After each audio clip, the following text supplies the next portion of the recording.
This conversation is not just about collective impact as a tool in the quiver, to use Professor Wertman's analogy of social innovation. In any kind of arrangement or goal, you have to think about issues of financing, thinking about issues of governance, and think about issues of accountability to that financing. In most P3, certainly the big ones like the infrastructure investment projects, those kinds of things, government is the driver. What's true about collective impact is that a community-engaged process defines what the objectives are for that community. But this is saying, okay, there are some social outcomes that collectively we want to achieve, and we want citizens to engage that process directly, and we need to create something to get there. It takes a mix of movement building, people power, and narrative change. And Color of Change was really founded as a new type of infrastructure.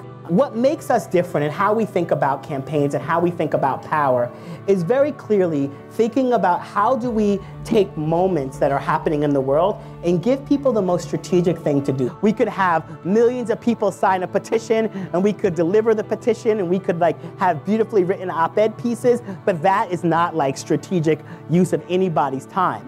And so we have this clear strategy at Color of Change of respond, build, pivot, and scale. Is at the heart of how we not just think about movement building in the 21st century, but about how we think about making justice real. We started actually looking at what are the big cultural narratives that we're trying to shift, and one of them is about the value of this work in our economy, right?